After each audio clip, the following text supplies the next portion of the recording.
Also, tonight is a holiday. Okay, so right now is Rosh Chodesh, and tonight is Zos Hanukkah. Zos Hanukkah is tonight. It's the last night of Hanukkah when all the Hanukkah candles are lit, and then it's called Zos Hanukkah, and it has a lot of symbolic meaning to this holiday. Here, let's just put it into my my new Rebbe, Gemini. I like Gemini. And I'll say, tell us the significance of Zos Hanukkah. Zos means this. It's a Torah reading for the last day. But I always look at the candles when they're all lit. And it's Zos Hanukkah. You see them all lit. Of Zos Hanukkah. Let's see what it says. Okay, tell us the significance of Zos Hanukkah. Zos Hanukkah, its significance, the name, the final field of judgment. This is what I was going to say. Powerful theme in the Hasidic tradition is that Zos Chanukah is the final closing of the gates that began on Rosh Hashanah and Yom Kippur. So it's tonight. The file isn't fully shelved until Zos Chanukah. And so it's considered an incredibly auspicious time for repentance. What we could not achieve through all of the high holidays, one can achieve through the love and the light of Zos Chanukah. And it's 8, because it happens on the 8th day. Many have specific customs of this day, the burning of the leftovers. Some have the custom to burn the leftover wicks and oil from the 8 days of Zos on Zos Chanukah, often making a small bonfire or howl ceremony. They take all the leftover oil and they burn it together. Yeah, you could go on the internet and see that. And many people recite extra songs, and many people have a big festive meal. So Zos Chanukah, a lot of people make a big bonfire on this day. You ever saw that? The Lag BaOmer they do, but also on Zos Chanukah. Also Zos Chanukah. Okay, no right, Vakasha, please read the pasuk, Parshas Vayigash. Vayigash Elav.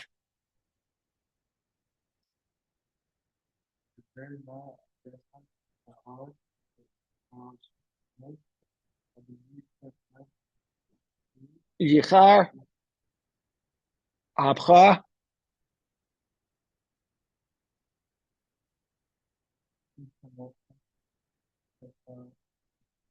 Okay, fine. So he says, Vayigash Elav Yehuda. Yehuda came close, and he said, Bi Adoni, please, my master. Who did he come close to? Who did Yehuda come close to?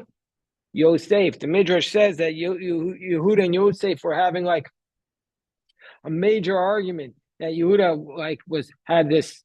This is what the Midrash says. He had a hairy chest, and he was pushing the hairs from his chest into Yosef, and they were going toe to toe because Yehuda was standing up for his brothers. And he said, "Bi Adoni, please, my lord, Yidabernav davar baznei Adoni. Let me speak in the ears of my Lord, and do not be upset at your servant, ki kamocha Pharaoh, because you are like Pharaoh." So Rashi says, how do we know he spoke to him hard? Because he says, do not be upset. That proves that he spoke hard to him from the fact that he says, do not be upset. And he says, you are like Pharaoh. What does that mean, you are like Pharaoh? Chashuvata beinai kamelech. The simple meaning is, you're in my eyes, I look at you as a king. That's a simple meaning. But the Midrash is saying, in the end, you're going to be struck with saras,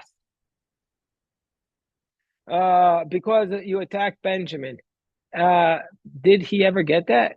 Just like Pharaoh got saras through Sarah. When Pharaoh took Sarah, he got saras because he was with her one night. A third approach is, just like Pharaoh makes decrees and does not keep them, also you make promises and he doesn't keep them. Also, and this is the setting of the eye that you said you're going to set your eye upon him. A fourth explanation says, you're like Pharaoh. If you antagonize me, I'll kill both you and your master. So he gives 4. I'll come back to in one moment. Iyal. Did I get it right? Yeah, did I get it? No, Arik or Iyal? Which one? Iyal? I don't know. I can't. First of all, my eyesight is very bad, but even if I was right in front of you, I wouldn't be able to tell. You guys don't help me out. I want you to wear a kippah. One says Eyal, one says Arik, and then it'll be no problem. So there are 4 explanations of what does it mean you are like Paro. 1, you're a king like Paro. 2, 2, you're going to be punished like Paro, like you get saras. Number 3, just like Paro makes promises, doesn't keep. Also, you do that. And number 4, if you mess with me, I'm going to mess you up, just like I will kill you and Paro together. That's what Yehuda says. So different degrees of strength in which he spoke. Yes, Eyal. Do people get sarat now being born? So that's an excellent question, Eyal. I could see from that question that you're a real scholar. So the answer to that question is we don't really know what saras is. Saras is it's not similar to leprosy, and it's not similar to leprosy at all. But it's a skin disease, and leprosy is a skin disease. So therefore they it's often translated that, but it's not leprosy. It's a skin disease, which the rabbis and Talmud said came because a person sinned several different sins. Most prominent is lashon hara, gossip, but it's not like leprosy. Leprosy, you almost never see it anymore. They used to, if somebody had leprosy, they would go blind, their limbs would fall off, and they would isolate them. But now I guess they have medicine to treat it, right, Jeff? Is that what it is? So I think they must have medicine to treat it. Yeah, you could get, obviously, it's not, Jeff is making a good point. You could get saras, according to the Torah, on a house or on a garment. And so therefore it's clearly not, it's not. Yeah, no, it's not leprosy, but that's how it's usually translated. But everybody agrees it's not leprosy. Yes. That's a great question. It doesn't say that you can die from it. It just says that you have this skin condition, but never says that you can die from it. But it's a great question. Leprosy itself, I don't think you died from leprosy. You just were your limbs were deformed, and so therefore you were isolated from society. In India, there was a lot of it. What? And you could lose a lot of blood, so that you could, possibility. You could have you could have severe bodily limitations, but you wouldn't die directly from it. But maybe from one of the side effects of, obviously, if you're blind, and you don't have limbs, it makes you more susceptible to other conditions. But again, I'm not a doctor. I haven't read about leprosy in a long time. I'm just saying what I remember from the last time I looked it up, which was probably who knows how many years ago. Okay, so just check me in 2 seconds, fact check me, and you'll see all the mistakes I'm making. But I know one thing, that it's not saras. Okay, Aiden, how are you feeling? All right. But you hurt yourself. Yeah. Where? My shoulder. Yeah, so it's a good question. Is Aiden really allowed to be wrestling if he's going to be hurting himself?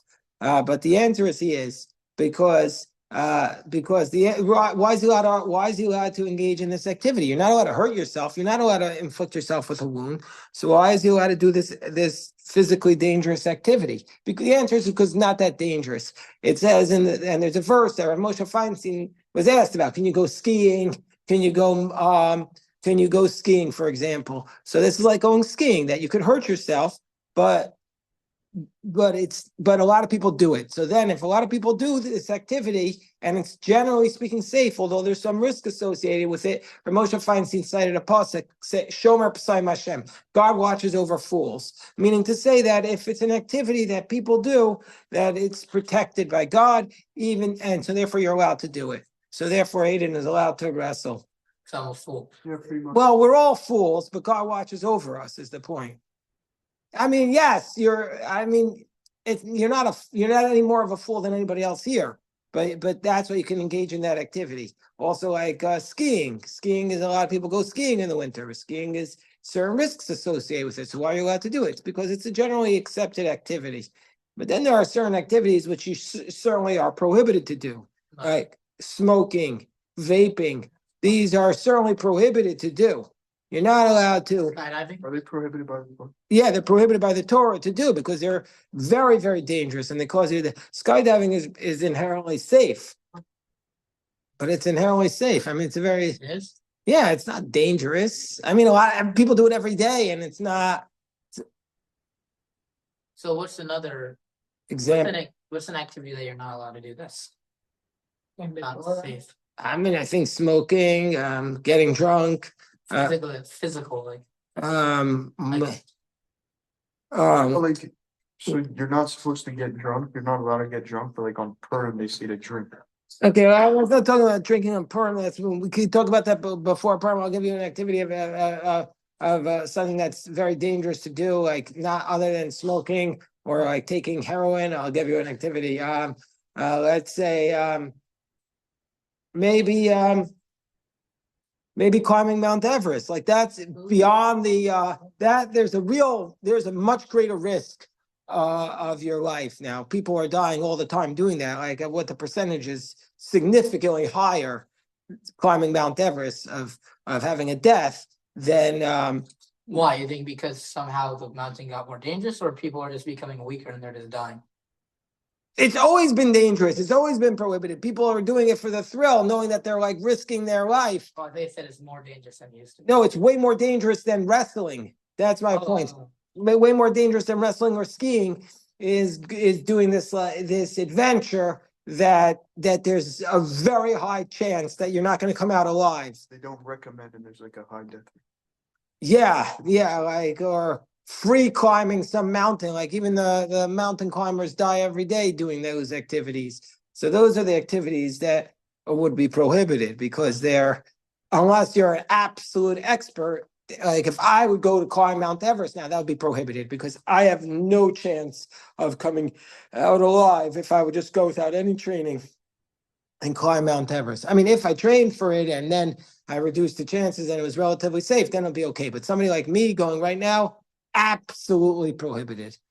Okay. Aiden, please read the pasuk. Oh, did you just read it? No. no. Okay. Adoni Sha'al. Adoni Sha'al et Avdav Laimor Hayesh Lechem Av Olach. Okay, hold on 1 second.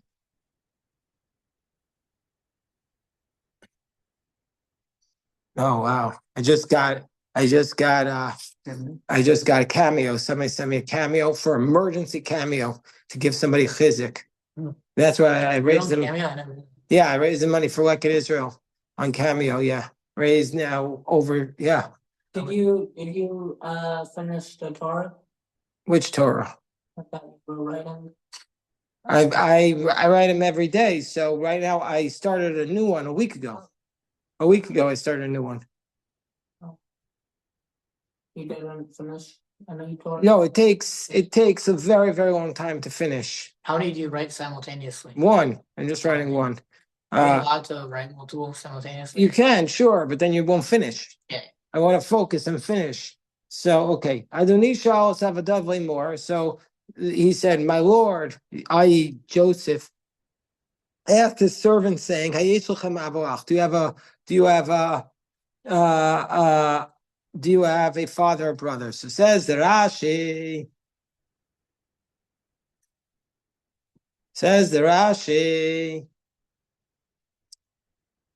At first, you came against us with a false charge. Why did you have to ask all these questions? Were you seeking to marry your daughter? Did we want to marry your daughter, or are you seeking to marry your sister? Nevertheless, we answered. We didn't hold back anything from you. Okay, Aryeh, please, Vakasha. Right. Vaynomer al Adonai pasuk. Adonai, yes, Lanu al Shadchain, the Yeled, the Kumim, Satan, the Achiv, Nes, Vayigash, U, Lavado, Rima, Ava, the Arabim, and the Right, Vaynomer al Adonai, and we said to him, my Lord, Yesh lanu av zakeim, we have a elderly father, v'yeled zikunim katan, and a younger brother in his old age, v'achiv meis, and his brother died, vayivaser hu levado, and he remained alone to his mother and to his father. He was alone left to his mother, from that mother, and his father loves him. Okay, what's the problem with this text? We'll spot the non-truth here. You see the non-truth? Where's the lie? Where's the lie? His brother's dead. Exactly, as Rashi says, because of fear they said something that's not true, because their brother Joseph was not dead, but because they said if we say he's alive, what's going to happen is he's going to make us bring him. So therefore they said he's not they said he's not alive. But he really actually was he really actually at this point was alive, but they just said that. Now this verse, and Jacob remained alone, that's the second time we have a verse saying that Jacob is alone. When Jacob went back across the river, Yabok, it says that Vayivaser Yaakov levado. And now here it says Vayivaser hu levado. We get the feeling of all the patriarchs that Jacob is alone against the world. He has 4 wives, but you don't get the sense that he has a close relationship with any of them. Abraham and Sarah were partners, Rebecca and Isaac were partners, but Jacob is alone. That's the figure of Jacob. He's alone in the world. His sons deceive him. His favorite son is gone from him. He's a tragic figure. Yes. Okay, so Joseph's become a king. He becomes Joseph is the viceroy. He's the number 2. Oh, he becomes. He's the second in command at this point. Oh, and then later in life he becomes the pharaoh. No, that's the high point that he gets to. He never goes above that. He only gets to the second in command. Yeah, he only gets to the second in command. Okay.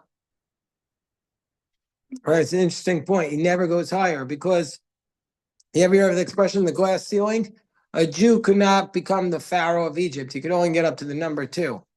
It's like, and also there's never been a Jew as president of the United States.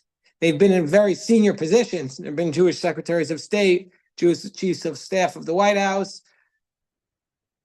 but never had a Jew as the vice president or president. We've had candidates. You saw the video of I'm forgetting who it was, but it was someone on stage with Trump, and he was like, "We finally got our first Jewish president." And then Trump was like, "Oh yes, I'm the first Jewish president." Something like that. I don't know. And Trump was like, "Yeah." But that's an old joke they used to say about Clinton. He was the first Jewish president, and Biden. They all claim that they're first Jewish president. I mean, of course, they're not Jewish. And What's the point? Oh, Biden and Clinton both said that too. Clinton definitely said it. Biden used to walk around. But I met with Biden before he was president. He was vice president. And he spent the entire time talking to me about how all the Jewish ladies wanted him to marry his daughter because they thought he was a nice Jewish boy. And so these people they are politicians. They're chameleons. They can walk with anybody and claim that they're part of them. But there was never a Jewish president, except for Lincoln, Abraham Lincoln. He was Jewish. Well, he was shot in the temple. That's not joke. Okay, now, all right, please, Vakasha, read the next pasuk.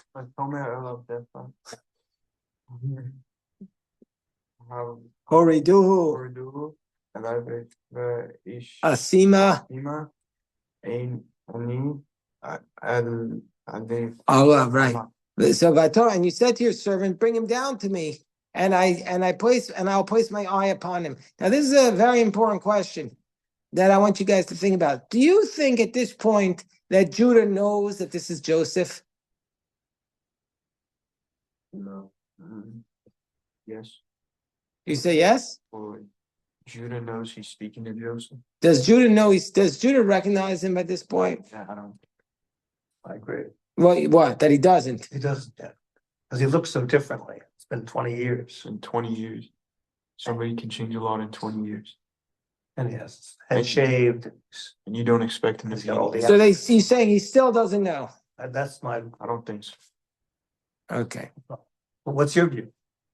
My view is that it's possible he knows, like all this language, this obsequious language that and it's like out to get him. how could he not be suspicious? He's the same age as his brother, and he asks about his family. He imprisoned them. Like, his actions are bizarre. He's all dressed up and. He's all dressed up, but he would. How could he not? How could he not imagine? How could he not imagine? Yeah, because he's trying to. Well, it's unbelievable. Here's a slave boy and he's sold into slavery. How could he possibly rise to be? It is, but He was the first, and also the Midrash says that they looked for him in the brothel houses.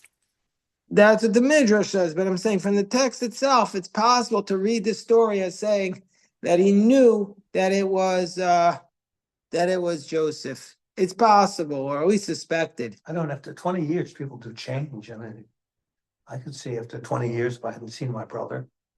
But you know how we say this person Jewish, this person Jewish. You always think like, excuse me, you're always looking for a landsman.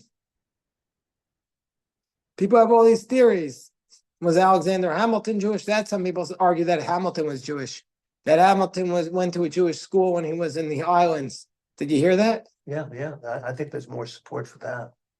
Then what? Then Joseph. Than Joseph, yeah. Okay. Aiden, please read the next. Oh, yes. Arik, yeah. Eyal. People thought Christopher Columbus was Jewish, but There's a lot of that. but he's not, because Christopher is a No, Christopher's not a Christian name. Christian is a Jewish name. Christopher's not. And also, no, the argument is that he was a forced convert, but he was a secret Jew. And there is evidence of that because, first of all, he went out, he left Spain on the day of the expulsion, and his diaries reflect certain evidence that he was, his diaries on the boat reflect certain things that he was Jewish. Look, if you put that in, Aryeh, put that into chat GPT and say, is there evidence that Christopher Columbus was Jewish? So is Christopher not a Christian name? Christopher's not. Anyway, he would have hidden his name. True. Put that in, Aryeh. Can you put that in? You'll read it to us. Because there is evidence that he was Jewish. Columbus is Yonah. What? Columbus is Yonah. Columbus is Yonah?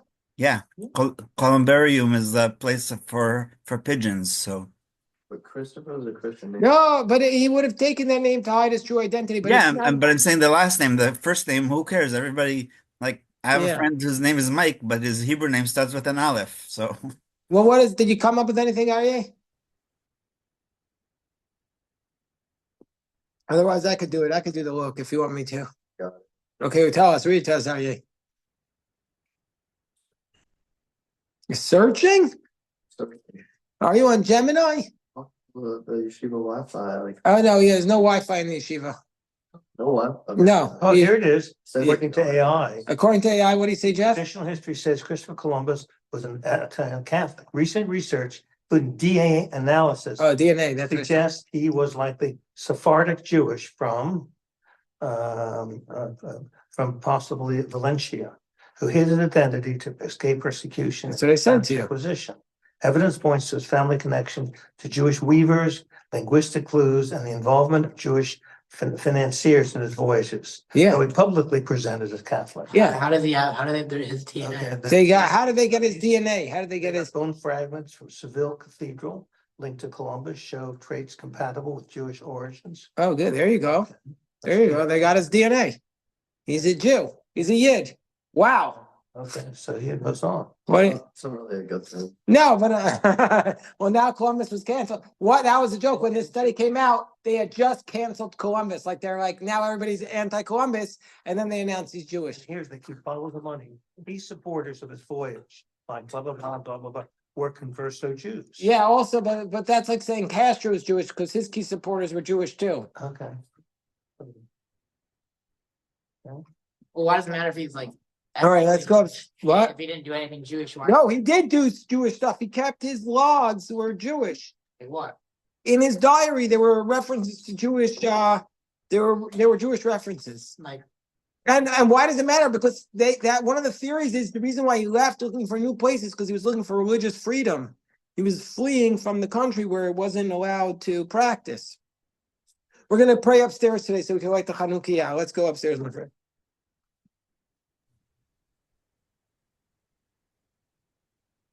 We touched on everything